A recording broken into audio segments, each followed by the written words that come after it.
वंदनं वंदनं रघुनाथ वंदनं वंदनं वंदनं सीतानाथ वंदनं।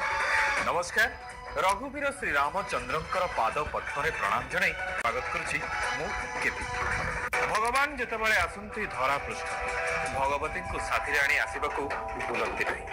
प्रत्येक अवतार रे भगवान रचिथांती लीला। खाली भगवान कहीं भगवती मध्य रचना करिथांती लीला।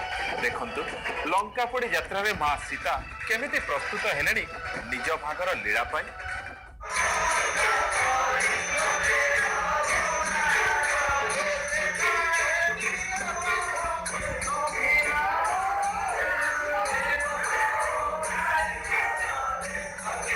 भारतीय संस्कृति रे रामायण रही एक अपूर्व प्रभाव। रामायण कथावस्तु उपदेश मूल्यबोध भारतीय हृदयगत हो पारिछि। वर्ष वर्ष धरी रामायण अभिनय को देखुथिले मध्य दर्शक मानक प्राण रे प्रतिटी अध्याय को नहीं रही था विशेष आग्रह।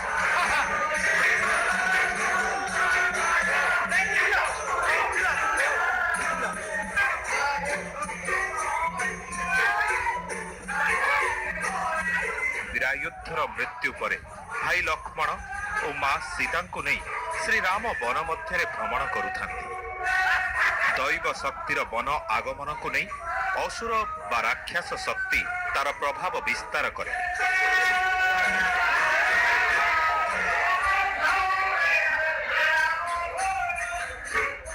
रामचंद्र वनवास समय गया तीर्थ गमन करथांती।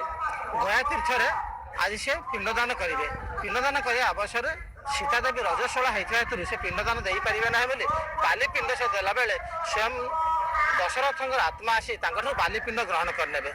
मात्र सेठारे ब्राह्मण माने निर्यातना देइछंती जो कि रामचंद्र ब्राह्मण मान अभिशाप तत्पर से पंचवटी गमन करेंगे।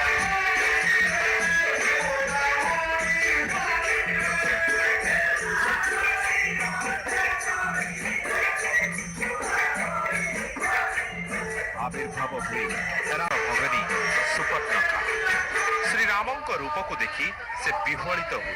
यह स्वाभाविक। सुंदर बलिष्ठ और सुठाम पतिटीए किए आशा न करे, परंतु विवाहित श्री राम प्रति तार आकर्षण ताको नर्कगामी करे।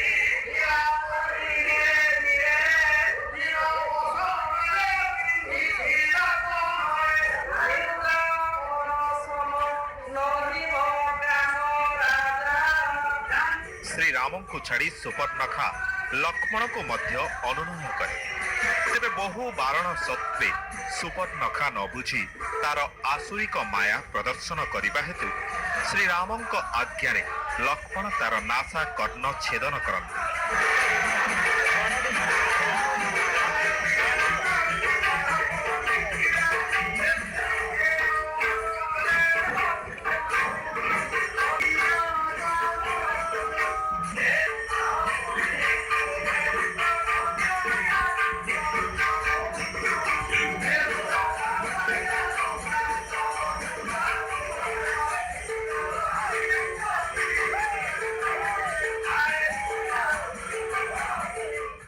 सुपर्णखा रावणर भौणी दिने निगंज बनरे सुपर्णखा देखिला अतीव सुंदर और बलिष्ठ दुई युवक।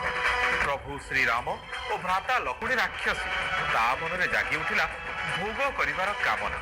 से कामना तार कौन कला देखु।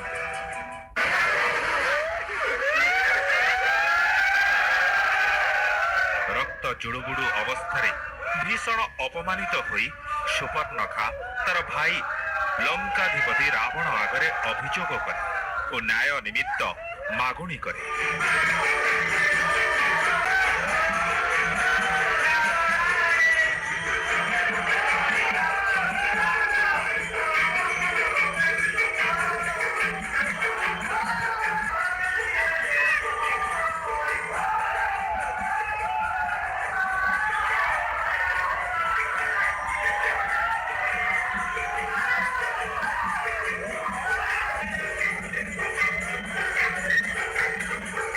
सुपर्णखा रावणर भौणी से पंचवटी वन को बुलिया जाइला। सेठी जेते मनुष्य पाद चिन्ह देखिला ସେଇ ପାଦ ଚିହ୍ନରେ ସେ ଦେଖିଥିଲା 18ଟି ଲକ୍ଷଣ। ସେଇ ଲକ୍ଷଣ କେବଳ ଦେବତା ମାନଙ୍କ ପାଖରେ ଥାଏ, ଯାହାଦ୍ୱାରା ସେ ଖୋଜି ଖୋଜି ଯାଇଥିଲା ରାମଙ୍କୁ, ପ୍ରଭୁ ଶ୍ରୀ ରାମଙ୍କୁ ଭେଟିଥିଲା। ତାପରେ ରାମ ବହୁତ ସୁନ୍ଦର ହେଇଥିବାରୁ ସେ ରାମଙ୍କୁ ବଶ କରିବା ପାଇଁ ଚେଷ୍ଟା କଲା। ଷ୍ଟେଜକୁ ଯିବା ପୂର୍ବରୁ ମନରେ ବହୁତ ଭୟ ଥିଲା, କିନ୍ତୁ ଷ୍ଟେଜକୁ ଗଲା ପରେ ପ୍ରଭୁ ରଘୁନାଥ ଏବଂ ମହାବୀରଙ୍କ କୃପାରୁ ବହୁତ ଭଲରେ ହେଇଗଲା।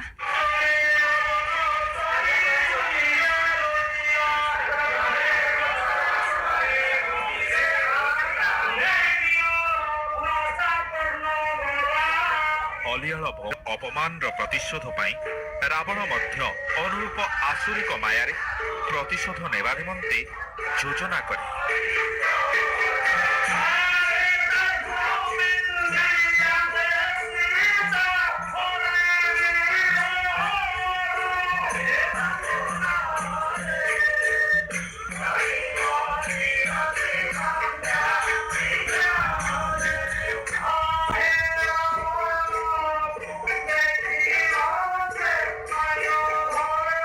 ମାୟାବୀ ମାରିଚ ଅସୁରକୁ ଡକାଇ ରାବଣ ମାୟାଜାଲ ବୁଣେ।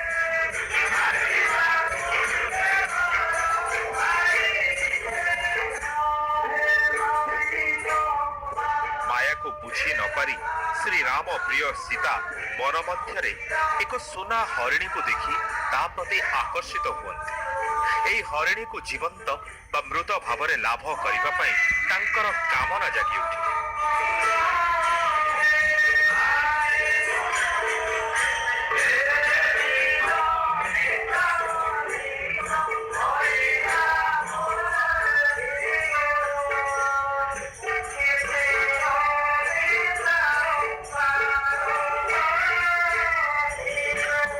ସୀତାଙ୍କ ଅନୁରୋଧରେ ଶ୍ରୀରାମ ମୃଗୁଣୀକୁ ଆଣିବା ପାଇଁ ବନ ମଧ୍ୟକୁ ଯାଆନ୍ତି।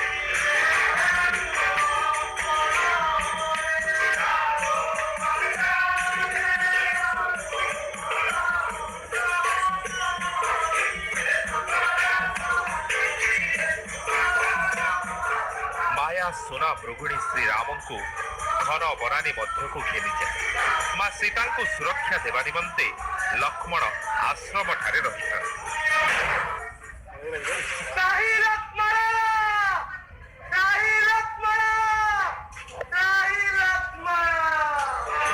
ମୃଗୁଣୀ ରାମ ବାଣରେ ନିହତ ହେବା ସମୟରେ ହା ଲକ୍ଷ୍ମଣ ବୋଲି ଉଚ୍ଚାରଣ କରେ।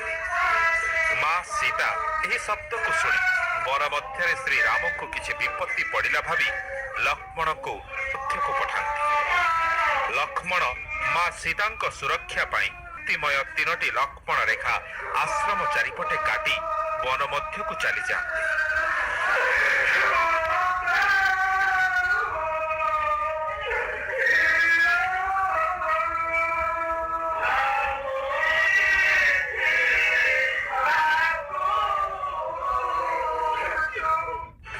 ପ୍ରିୟ ଭଉଣୀର ଦୁଃଖ କିପରି ସହିବ ରାବଣ?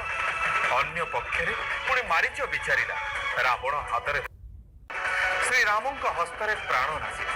ମୁଖ୍ୟ ଲୋକ ଆରେ ସବୁ କଥା ମୁଁ କହିଦେବି ନା କଣ? ନିଜ ଆଖିରେ ଆପଣମାନେ ଦେଖିବେ।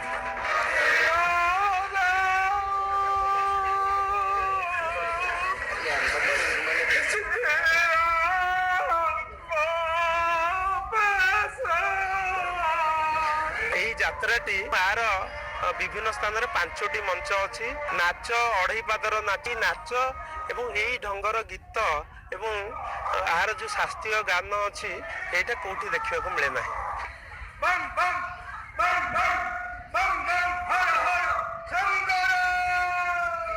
ଶଠ ରାବଣ ତାର ମାୟା ବିସ୍ତାର କରେ।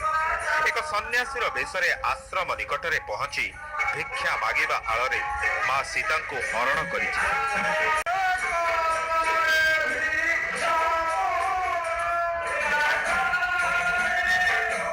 ଶୂର୍ପଣଖା ଲଙ୍କା ଚାଲିଯାଇ ନିଜର ଭାଇ ଦରବାରରେ ରାବଣକୁ ସେ ନିବେଦନ କରିଛନ୍ତି ଏବଂ ରାବଣ କ୍ରୋଧାନ୍ୱିତ ହୋଇ ସୀତାଙ୍କୁ ହରଣ କରିବା ପାଇଁ ଯେତେବେଳେ ମନସ୍ଥ କରୁଛନ୍ତି ସେତେବେଳେ ବିଭୀଷଣ ମନ୍ଦୋଦରୀ ମନା କରିଛନ୍ତି, କିନ୍ତୁ ତାହା ନ ମାନି ସେ ସୀତା ହରଣ କରିବା ପାଇଁ ଆସି ପହଞ୍ଚିବେ।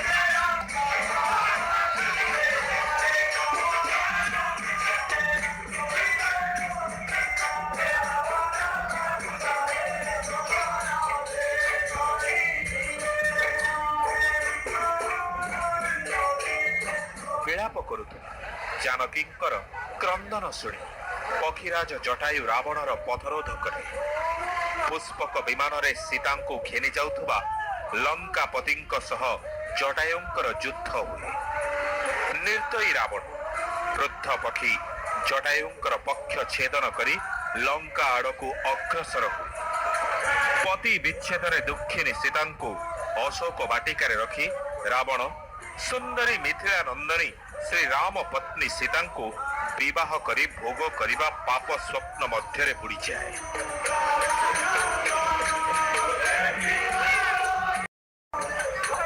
ପ୍ରାଣ ପ୍ରିୟା ସୀତାଙ୍କର ବିରହରେ ଶ୍ରୀରାମ କଣ କରିବେ?